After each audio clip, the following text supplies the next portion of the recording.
Hello guys, स्वागत है तुम्हारा आज के धमाकेदार वोकैब सीरीज में। हम वन वर्ड सब्स्टिट्यूशन कर रहे हैं। इससे पहले हमने 100 तक कंप्लीट कर लिए हैं। अगर किसी ने नहीं देखा है तो जल्दी से जाके देख लेना। इस वोकैब सीरीज पे हम बहुत सारी चीजें कवर कर रहे हैं। This vocab series is beneficial. ये वोकैब सीरीज उन सभी लोगों के लिए बेनिफिशियल है जो कि एसएससी, डिफेंस, बैंकिंग या किसी भी गवर्नमेंट एग्जाम की प्रिपरेशन कर रहे हैं। और अगर तुम चाहते हो कि तुम्हारी वोकैब स्ट्रांग हो जाए और वो वोकैब पढ़ो जो एग्जाम में आती है, जो इस बार आने के चांसेस हैं, तो ये सीरीज उन सभी लोगों के लिए बेनिफिशियल है। इस सीरीज पे हमने बहुत सारी चीजें कवर की। अभी हम वन वर्ड सब्स्टिट्यूशन कर रहे हैं। 100 तक हमने कंप्लीट कर लिए हैं, जाके देख लेना। आज हम 100 के आगे से स्टार्ट करते हैं। जो भी नया है चैनल में, वो चैनल को सब्सक्राइब करना, वीडियो को लाइक करना, अपने दोस्तों के साथ शेयर करना, लेकिन तब करना जब तुम्हें वीडियो पसंद आएगी। पहले पूरी वीडियो देखो, पसंद आए तो करना। तो अब सब काम छोड़ के फुल फोकस के साथ रेडी हो जाओ और करते हैं आज की धमाकेदार क्लास को स्टार्ट।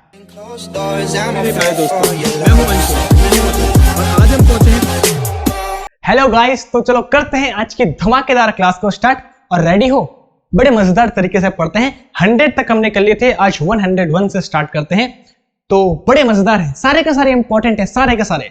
पहला है a place where government public records are kept. एक ऐसी जगह जहां गवर्नमेंट और पब्लिक के रिकॉर्ड्स रखे जाते हैं, उसी को हम आर्काइव बोलते हैं। देखो, जब तुम्हारी जॉब लगेगी तो तुम भी किसी न किसी डिपार्टमेंट में, कहीं ना कहीं ऑफिस में काम करोगे, तो तुमसे वो सारी इंफॉर्मेशन मांगेंगे, तुम्हारे डॉक्यूमेंट्स वगैरह, क्या नाम है, कहाँ रहते हो, और उन सबको एक जगह स्टोर करेंगे। ये चीजें इसलिए मांगी जाती है, इसलिए स्टोर की जाती है ताकि गवर्नमेंट आरटीआई का आंसर दे सके, जवाब दे सके। इसी के माध्यम से आरटीआई सब जानते हैं, राइट टू इंफॉर्मेशन एक्ट। इस एक्ट के चलते हुए कोई भी जो पब्लिक होती है वो गवर्नमेंट से क्वेश्चन कर सकती है, आपके यहाँ कौन काम करता है, उसकी इंफॉर्मेशन क्या है, और गवर्नमेंट को देनी पड़ेगी वो इंफॉर्मेशन। गवर्नमेंट तभी तो देगी जब उसके पास होगी। इसीलिए जितने भी लोग काम करते हैं, गवर्नमेंट उनकी पूरा डेटा रखती है, उसे डेटा को हम आर्काइव बोलते हैं। तो आर्काइव के माध्यम से ही हम आरटीआई का जवाब देते हैं, इसलिए बड़ी इंपॉर्टेंट है। जो भी हमारी ईमेल्स होती है, व्हाट्सएप चैट्स होती है, वो सब के सब आर्काइव के फॉर्म में रखी जाती है। आर्काइव एक ऐसी चीज है जिसे किसी भी समय, किसी भी टाइम पब्लिकली एक्सेस किया जा सकता है। अब याद रहेगा। चलो next, a place where Jews worship according to their religion. Jew सब जानते हैं, ज्यू होते हैं यहूदी। तो ऐसी जगह जहां जो यहूदी लोग होते हैं वो प्रार्थना करते हैं, पूजा पाठ करते हैं, उसी जगह को हम सिनेगॉग बोलते हैं। बहुत इंपॉर्टेंट है। जहां यहूदी लोग प्रार्थना करते हैं उसे सिनेगॉग बोलते हैं। जहां क्रिश्चियन लोग प्रार्थना करते हैं उसे चर्च बोलते हैं। जहां हिंदू लोग प्रार्थना करते हैं उसे टेंपल बोलते हैं। और जहां मुस्लिम लोग प्रार्थना करते हैं उसे मॉस्क बोलते हैं। ये सारी चीजें तो तुम्हें पता है क्योंकि तुम सब इंडिया में रहते हो। India is a secular country और यहाँ हर धर्म के लोग रहते हैं, इसलिए हर धर्म के बारे में हमें थोड़ी थोड़ी इंफॉर्मेशन तो पता ही होती है। Next, a place where money is coined. एक ऐसी जगह, ऐसी फैक्ट्री जहां पैसे बनाए जाते हैं। कॉइन्ड मतलब होता है बनाना, तो जहां पैसे बनाए जाते हैं, मनी, पैसे को बनाई जाती है, उसी जगह को हम मिंट कहते हैं। ऐसी जगह, ऐसी फैक्ट्री जहां पैसे बनाए जाते हैं, उसी को हम मिंट कहते हैं। याद रखना, हिंदी में इसी को तुमने पढ़ा होगा टकसाल। ये जो वर्ड है, ये टर्म, ये तुमने इकोनॉमी, अर्थशास्त्र की कक्षाओं में सुनी होगी। तो जहां पैसे बनाए जाते हैं उसी को हम मिंट कहते हैं, टकसाल कहते हैं। इन सबको देखो, आगे बढ़ते हैं। A place where monks live as in secluded community. देखो, तुमने एक जगह का नाम सुना है लेह, इसी को तुम लद्दाख के नाम से भी जानते हो। इस जगह में एक विश्व प्रसिद्ध धर्म रहता है जिसे हम बुद्धिज्म के नाम से जानते हैं। बुद्धिज्म को फॉलो करने वाले लोग जो होते हैं, जो धार्मिक लोग होते हैं, उन्हीं को हम मॉन्क्स कहते हैं, भिक्षुक। अब इस धर्म में ऐसा माना जाता है कि इस धर्म के लोग हर 3 महीने में अलग अलग जगह जाते हैं अपने धर्म का प्रचार प्रसार करने। जब वो कहीं जाएंगे तो कहीं ना कहीं तो रुकेंगे, ठहरेंगे। जिस जगह वो रुकते हैं उसी जगह को हम मॉनेस्ट्री कहते हैं।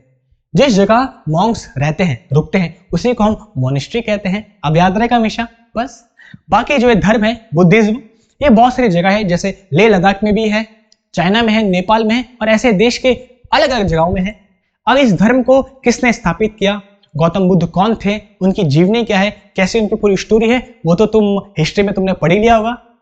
तो हम इंग्लिश के साथ भाई थोड़ी बहुत हिस्ट्री भी जानते हैं। बताओ भाई, इतनी वैल्यू कौन देता है? मजा आता है ना पढ़ने में। बस पढ़ने में मजा आना चाहिए, बाकी इंफॉर्मेशन तो साथ ही साथ मिलती रहेगी। अब पोल और beam used as a temporary support. एक ऐसे पोल, ऐसा बीम जो कि टेम्परेरी सपोर्ट दे। जैसे हमारा घर होता है, हम घर में कई बार छज्जा बनाते हैं, अपने घर में छज्जा हो गया या ऊपर से टीन डालते हैं, तो उसी को सपोर्ट के लिए हम यहाँ पे पोल लगाते हैं, खंबे लगाते हैं, बीम लगाते हैं, उसी को हम प्रॉप बोलते हैं।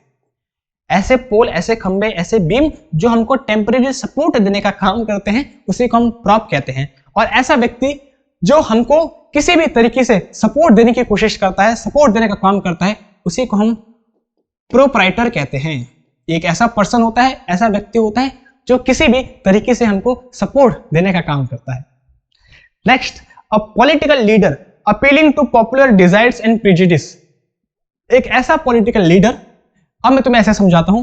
देखो, ये जो एक ऐसा व्यक्ति होता है, ये एक ऐसा व्यक्ति होता है, एक ऐसा इंसान होता है जो अपनी इमोशनल स्पीच के द्वारा अपने मत मींस अपने विचारों को मानने के लिए प्रेरित करता है लोगों को। मतलब जो लोगों को प्रेरित करता है, अपनी बात मनवाता है लोगों से, किसके दम पे? इमोशनल स्पीच के दम पे। ये लोगों को इमोशनली प्लीज करता है, अपील करता है लोगों को। जितने भी हमारे नेता लोग होते हैं वो सारे के सारे डेमीगॉग होते हैं। तो डेमीगॉग ऐसा व्यक्ति होता है जो लोगों को इमोशनल करके अपनी बात मनवाता है, अपना काम निकालता है। देखो, जितने भी नेता होते हैं उन्हें पता है अगर हम फैक्ट्स की बात करेंगे तो हम काम नहीं बनेगा, तो वो लोगों को इमोशन के साथ खेलते हैं, उनको इमोशनली अपने तरफ अट्रैक्ट करते हैं, उनके इमोशन का फायदा उठाते हैं। मैं इस धर्म का हूं, इस जाति का हूं, ऐसा वैसा, राम मंदिर, ये वो, इन चीजों में बात करके लोगों को इमोशनली अपने तरफ खींचते हैं, आकर्षित करते हैं और अपना काम निकालते हैं। तो जो लोग इमोशनली प्लीज करके काम निकाले उसी को हम डेमीगॉग कहते हैं। याद रहेगा हमेशा। बस अब एक बार इन सब की तरफ नजरें फेरो, आगे बढ़ते हैं। अब post with little work but high salary. एक ऐसी पोस्ट जहां काम बड़ा ही कम हो और सैलरी बड़ी हाई हो। तुम सबको ये तो चाहिए, तो उसी को हम बोलते हैं सिनेक्योर। जी हाँ, सिनेक्योर उसी पोस्ट को बोलते हैं जहां की काम कम हो और सैलरी हाई हो। अब लोगों का ऐसा मानना है, भाई मुझे तो नहीं पता, लेकिन लोगों का ऐसा मानना है कि जो एग्रीकल्चर डिपार्टमेंट होता है उसमें काम कम होता है, सैलरी हाई होती है। या जो पशुपालन केंद्र होता है वहां भी ऐसे होता है। या जहां जानवरों को ठीक किया जाता है, उनका अस्पताल होता है जानवरों का, वहां भी ऐसे होता है, काम कम सैलरी हाई। अभी मुझे नहीं पता भैया, मैं इस सेक्टर से बिलोंग नहीं करता हूं, ऐसा लोगों का मानना है। अब तुम मुझे कमेंट में बताओ, अगर तुम कोई भी किसी भी ऐसे व्यक्ति को जानते हो जो एग्रीकल्चर सेक्टर में है, तो उससे पूछना पक्का और मुझे कमेंट में बताना, क्या ये सही है? क्या ये जो लोग मानते हैं क्या सही है? क्या सच में एग्रीकल्चर डिपार्टमेंट है कहीं भी काम कम होता है, सैलरी अच्छी होती है, ऐसा होता है? तो जहां भी ऐसा होता है उसी को हम सिनेक्योर बोलते हैं। कमेंट में बताइएगा। Next, a professional soldier hired to serve in a foreign army. एक ऐसा सोल्जर जो कि सेना दल पे तो होता नहीं है, लेकिन उसको बाहर से हायर किया जाता है मिशन के लिए, उसी को हम बोलते हैं मर्सिनरी। तुम सब एक व्यक्ति को तो जानते होंगे, जेम्स बॉन्ड, मूवी देखी होगी, 007। ये एक प्राइवेटली हायर्ड डिटेक्टिव है या सोल्जर है जो कि सेना में तो नहीं है, लेकिन जब कोई स्थिति आती है, कोई सिचुएशन आती है, कोई मिशन आता है, तो इसको बाहर से बुलाया जाता है मिशन के लिए। इसलिए ये भी हमारा मर्सिनरी कहलाता है। एक ऐसा इंसान जो सेना में होता नहीं है, लेकिन उसको बाहर से लाते हैं ताकि अपना काम कर सकें, मिशन पूरा कर सकें। नेक्स्ट, अ प्रोफिशिएंट पब्लिक स्पीकर। प्रोफिशिएंट मतलब वो होता है, वो इंसान जो बड़ी खूबसूरत तरीके से बोलता है, मतलब जो बोलकर लोगों को अपनी तरफ आकर्षित करता है, अट्रैक्ट करता है, उसी को हम बोलते हैं प्रोफिशिएंट। तो एक ऐसा व्यक्ति जो बहुत ही अच्छे तरीके से बोलता है, उसी को हम ओरेटर कहते हैं। अब देखो, ये जो प्रोफिशिएंट होता है, पब्लिक स्पीकर, ओरेटर, इसमें इमोशनल अप्रोच नहीं होती है। याद रखना, इसमें इमोशनल अप्रोच नहीं होती है। देखो, अभी हमने पढ़ा था जो डेमीगॉग होता है वो व्यक्ति होता है जो लोगों के इमोशन के साथ खेलता है, इमोशनल उनको ब्लैकमेल करता है, इमोशनल टॉर्चर करता है, ऐसे ही बोल सकते हैं। तो जो लोगों के इमोशन के साथ खेलता है और अपना काम निकालता है, उसी को हम डेमीगॉग बोलते हैं। लेकिन जो ये ओरेटर होता है, इस पे कोई इमोशनल अपील नहीं होती है, मतलब लोगों की भावनाओं के साथ जुड़ना, ये इस पे नहीं होता है। इसे भावना से कोई मतलब नहीं होता है, इसकी बातें साफ सीधी होती है, स्पष्ट होती है, ये फैक्ट्स की बातें करता है और इसके बोलने का अपना अंदाज होता है, उसी को हम ओरेटर कहते हैं। तो दोनों में डिफरेंस समझना। डेमीगॉग वो होता है जो लोगों को इमोशनल करके अपना काम निकाले, इमोशनल बातें करे। नेता लोग सारे डेमिगॉग होते हैं। और ओरेटर वो होता है जो साफ सीधी बात करे, फैक्ट्स से बात करे। इसको लोगों के इमोशन से कोई मतलब नहीं होता है, लोगों के इमोशन से जुड़ने का उसका कोई मैटर नहीं होता है। ये अपना साफ सीधा फैक्ट की बातें करता है। Next, a religious discourse. Discourse बोले तो होती है वार्ता। डिस्कोर्स मतलब वार्ता, बातचीत। तो एक ऐसी धार्मिक बातचीत जिसमें हम धार्मिक विचारों का आदान प्रदान करते हैं, उसी को हम सरमन कहते हैं। अभी हमने पहले पढ़ा था मॉनेस्ट्री, जहां मॉन्क्स लोग रहते हैं। तो मॉनेस्ट्री में सरमन्स ही तो दिए जाते हैं, वहां पे उपदेश ही तो दिए जाते हैं, धर्म की व्याख्याएं बताई जाती है, उसी को हम सरमन कहते हैं। बड़ा सिंपल है, एक बार इसे जल्दी से देखो, उसके बाद हम आगे बढ़ते हैं। A remedy for all diseases. हर मर्ज की एक दवा, उसी को हम बोलते हैं पेनिसिया। डिसीज मतलब बीमारी, रेमेडी मतलब उपचार, तो हर बीमारी का एक उपचार, हर मर्ज की एक दवा, पेनिसिया। इसी को हम रामबाण भी बोलेंगे। कोई भी बीमारी हो उसको जो इलाज हो उसी को हम रामबाण, पेनिसिया बोलेंगे। A round or cylindrical container used for storing things such as food, chemical or rolls of film. एक ऐसा चीज, ऐसा कंटेनर जिसमें हम खाना वगैरह सब रखते हैं, उसी को हम बोलते हैं कैनिस्टर। हिंदी में इसी को हम कनस्तर के नाम से जानते हैं। अब मुझे नहीं पता, ये तुम मुझे कमेंट में बताओगे, इस कैनिस्टर को हिंदी से इंग्लिश में लिया है, इंग्लिश से हिंदी में लिया है, किस पे लिया है तुम मुझे बताओगे। और कैनिस्टर तो हम सब जानते हैं, डिब्बा होता है,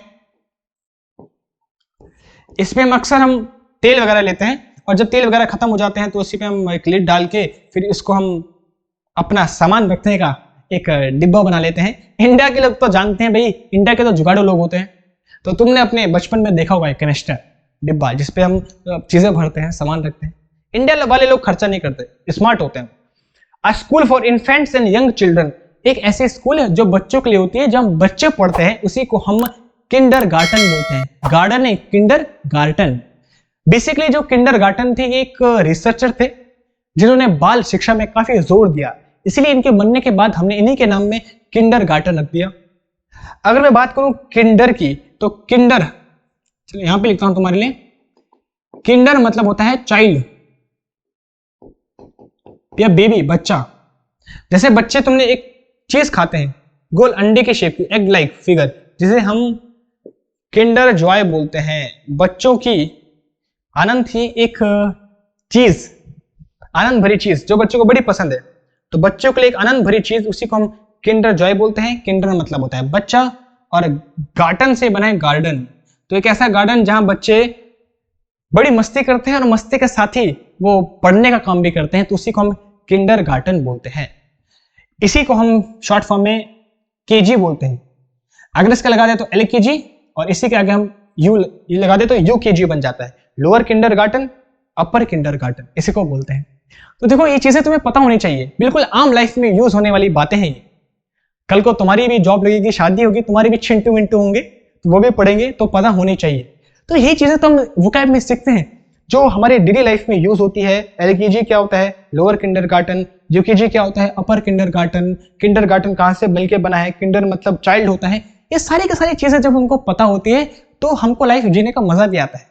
इसीलिए यही है ब्यूटी हमारी वोकैब की, वोकैब स्पेशल की, वोकैब डोज की। एक बार नजरें घुमाओ, आगे बढ़ते हैं। अ सी अबॉन्डिंग इन आइलैंड, मतलब जब बहुत सारे द्वीप हो, द्वीप का समूह हो, और द्वीप तुम्हें पता है पानी के बीच में होते हैं, तो इन्हीं द्वीप के समूह में जो पानी के बीच होते हैं, इन्हीं को हम आर्कीपिलागो बोलते हैं। आर्कीपिलागो हम उसी द्वीप के, आइलैंड के समूह को बोलते हैं जो पानी के बीच में हो, इसी को बोलते हैं। ज्योग्राफिकल टर्म है ये एक। आर्क की तो तुम्हें पता है, ये बना है आर्क से। आर्क मतलब होता है हिंदी में बोले तो चाप। जब तुम कहीं भी जाते हो तो कहीं भी एंट्री गेट होता है, तो वहां पे एक ऐसा बना होता है, ये खंबे होते हैं और ऐसा कर्व टाइप का गेट बना होता है, इसे को हम आर्क कहते हैं, इस कर्व स्ट्रक्चर को। हाँ, ये ऐसे तुमने घरों में देखा होगा, तो ये बनता है, बड़े सिंपल है। आर्क से आर्कीपिलागो बोलते हैं। A set of 3 related works by same author, जब कोई भी ऑथर किसी भी कहानी को 3 हिस्सों में बांट दे, उसी को हम ट्रिलॉजी बोलते हैं। बहुत सारी मूवीज तुमने देखा होगा जिसके 3 पार्ट होते हैं, स्टोरी एक होती है लेकिन उसको 3 पार्ट में हमने डिवाइड कर दिया, उसी को हम ट्रिलॉजी बोलते हैं। जैसे तुमने मैट्रिक्स मूवी देखी होगी, 3 पार्ट है उसके, तो राइटर ने जब स्टोरी लिखी तो उस स्टोरी को 3 पार्ट में डिवाइड कर दिया, उसी को हम ट्रिलॉजी बोलते हैं। स्पाइडरमैन की मूवी है, 3 पार्ट में है। टेकन है एक मूवी, वो भी 3 पार्ट में है। लॉर्ड ऑफ द रिंग्स हो गई, ऐसे बहुत सारी मूवीज हैं। इविल डेड हो गई, जो 3 पार्ट में डिवाइड है। मतलब स्टोरी तो एक है, एक राइटर की है, लेकिन उसको 3 पार्ट में जब हम डिवाइड कर लेते हैं उसी को हम ट्रिलॉजी बोलते हैं। एक है शिवा ट्रिलॉजी। अब तुम्हारे लिए होमवर्क है, बताओ इसका राइटर कौन है, किस राइटर ने लिखी है शिवा ट्रिलॉजी, ये तुम्हें मुझे बताओगे कमेंट्स में। Next, a short journey made by a group of person together. एक शॉर्ट जर्नी जिसमें कुछ लोग इकट्ठा मिलकर यात्रा करते हैं, उसे को हम एक्सकर्जन कहते हैं। एक्सकर्जन मतलब जब कुछ लोग मिलकर यात्रा करते हैं, इकट्ठा मिलके, उसी को एक्सकर्जन कहते हैं। जब तुम अपने यार दोस्तों के साथ ऐसे कहीं घूमने चले जाओ, वही है एक्सकर्जन। अब एक्सकर्जन तो हुआ जब तुम यार दोस्तों के साथ घूमने जाते हो, और एक होता है एक्सपीडिशन। अब इन दोनों के बीच में डिफरेंस क्या होता है वो तुम मुझे बताओगे। एक्सपीडिशन मतलब क्या होता है, एक्सकर्जन मतलब तो मैंने तुम्हें बता चुका है, जब तुम अपने यार दोस्तों के साथ ऐसे कहीं घूमने जाओ उसे एक्सकर्जन बोलते हैं। एक्सपीडिशन किसे कहते हैं ये तुम मुझे कमेंट में बताओगे, मैंने तुम्हें पहले वोकैब क्लास में करवाया है। एक बार देखो से आगे बढ़ते हैं। लास्ट के जो हमारे हैं, अ शॉर्ट पोएम और speech addressed to the spectators after the conclusion of drama. जब भी कोई मूवी, कोई ड्रामा या कोई भी फंक्शन एंड होता है और हम लास्ट में जो एंडिंग स्पीच देते हैं उसी को हम एपीलॉग कहते हैं। एपी से याद कर लो एंड, और लॉग मतलब होता है स्पीच देना, भाषण देना। तो जो एंड में हम भाषण देते हैं किसी भी चीज के, उसे को हम एपीलॉग कहते हैं। और जब कोई भी चीज स्टार्ट होती है, कोई फंक्शन स्टार्ट हो रहा है, कोई मूवी स्टार्ट हो रही है, कोई ड्रामा स्टार्ट हो रहा है, कोई भी कार्यक्रम स्टार्ट हो रहा है, तो स्टार्टिंग में जो हम स्पीच देते हैं उसे को हम प्रोलॉग कहते हैं। याद रखना, प्रो मतलब पहले, स्टार्टिंग में ऐसे कर लो, और लॉग मतलब होता है स्पीच, भाषण। तो जब हम कोई भी चीज स्टार्ट होती है उसके पहले जब हम भाषण देते हैं, हम बताते हैं कि आज हम किसके बारे में बात कर रहे हैं, कौन कौन इसमें पार्टिसिपेट कर रहे हैं। कोई भी ड्रामा होता है तो जो हम स्टार्टिंग में देते हैं उसी को हम प्रोलॉग कहते हैं। अगर इसी की मीनिंग की बात करूं तो इसी को हम इंट्रोडक्टरी स्पीच बोलते हैं। इंट्रोडक्टरी स्पीच, जो इंट्रोडक्शन के लिए हम देते हैं किसी भी चीज के शुरुआत में। इसलिए जब भी तुम कोई बुक पढ़ते हो तो कोई भी बुक खरीदोगे तो उसी के आगे लिखा होता है इस बुक में कितने चैप्टर हैं, कितने कितने दिए हैं, किस किस पेज में, उसी को हम प्रीफेस कहते हैं, जो पहले दिया होता है। तो वो स्पीच जो किसी भी कार्यक्रम, किसी भी ड्रामा के पहले दी जाती है उसे प्रोलॉग, और जो लास्ट में दी जाती है एंड में उसे एपिलॉग बोलते हैं। याद रहेगा हमेशा बस। A short story based on your personal experience. एक ऐसी छोटी सी कहानी, किस्सा जो तुम्हारे पर्सनल एक्सपीरियंस पे बेस होगा, उसी को हम एनेक्डोट कहते हैं। जैसे बहुत बार तुम टिप्पणी देते हो या किस्सा सुनाते हो कि भाई तुम्हें पता है ऐसे हुआ, एक दिन मैं वहां गया और मुझे गाड़ी नहीं मिली, फिर मैंने ऐसे किया, ऐसे किया। वो लाइफ से रिलेटेड एक छोटी सी कहानी, एक छोटा सा किस्सा जब तुम किसी को भी बोलते हो, उसी को हम इंग्लिश में एनेक्डोट कहते हैं। एक छोटी सी कहानी और किस्सा जो तुम्हारे पर्सनल एक्सपीरियंस पे बेस्ड हो। याद रहेगा कितने इजी होते हैं शब्द, बताओ भाई। नेक्स्ट, अ शॉर्ट ट्रिप और एक्सकर्जन। अभी तो हमने पढ़ा शॉर्ट ट्रिप जो हम अपने दोस्तों के साथ जाएं उसी को हम एक्सकर्जन कहते हैं, और उसी को हम जॉन्ट कहते हैं। तो ये जॉन्ट सिनोनिम है किसका, एक्सकर्जन का। तो चाहे तुम जॉन्ट बोलो, चाहे एक्सकर्जन बोलो, चाहे तुम शॉर्ट ट्रिप बोलो, तीनों का मतलब एक ही है। शॉर्ट ट्रिप जहां तुम अपने दोस्तों के साथ जाओ उसी को एक्सकर्जन कहते हैं, उसी को जॉन्ट कहते हैं। तो क्वेश्चन देखो घुमा फिरा के आता है। बोलने की बात यह है कि एक ही टाइप का क्वेश्चन है, वो घुमा फिरा के दे देगा। एक्सकर्जन किसको बोलते हैं, शॉर्ट ट्रिप किसको बोलते हैं, जॉन्ट को बोलते हैं, बस वही है जॉन्ट। अब इसी से एक वर्ड आता है जॉन्टिली। इसका मतलब क्या होता है, तुम्हारे लिए होमवर्क है। जो भी मैं होमवर्क दे रहा हूं होना चाहिए वो मुझे कमेंट में दे देना आंसर। जॉन्टिली किसको बोलते हैं। अब हमारा आज का लास्ट है, a sly look that is lustful. एक ऐसा गंदा सा लुक, गंदे से नजरें, स्लाई मतलब होता है बुरा सा लुक, जो कि लस्टफुल हो, गंदा सा लुक हो, हवस भरा लुक हो, उसी को हम लीर कहते हैं। लीर, जो गंदा सा हवस भरी निगाहों से किसी को देखता है उसी को हम लीर कहते हैं। तो ये थे हमारे आज के वन वर्ड सब्स्टिट्यूशन जो कि हो चुके हैं कंप्लीट। मुझे पता है तुम्हें बड़ा मजा आया होगा और आज की क्लास हर चीज समझ पाई होगी। अब रिवाइज करना मत भूलना, नीचे टेलीग्राम में मैंने लिंक दिया है, वीडियो पे जाना, नीचे मोर वहां पे लिखा होगा, मोर में क्लिक करना, टेलीग्राम का लिंक मिलेगा, वहां पे क्लिक करना और तुम टेलीग्राम चैनल में पहुंच जाओगे। जितनी भी पीडीएफ क्लास नोट्स हैं सारे के सारे तुम्हें वहां पे मिल जाएंगे फ्री ऑफ कॉस्ट। अगर तुम्हें आज की वीडियो पसंद आई, सच में मेरे एफर्ट पसंद आए, तो जल्दी से वीडियो को कर दो लाइक, चैनल को सब्सक्राइब करना मत भूलना और अपने दोस्तों के साथ शेयर करो। इसे अपने व्हाट्सएप स्टेटस में लगाओ, इंस्टा पे, जहां तुम्हारी मर्जी है, लेकिन इसे शेयर करो ताकि लोगों को भी बेनिफिट मिले, उन्हें भी फायदा पहुंचे। अगर तुमने इनके पहले के पार्ट नहीं देखे तो पक्का देख लेना। और मैं हमेशा कहता हूं, लाइफ में करते रहो मस्ती और थोड़ा आराम, पढ़ते रहो मेरे साथ, निकलेगा हर एग्जाम। मेरे प्यारे दोस्तों, मैं हूं अंशु और आज हम पहुंचे हैं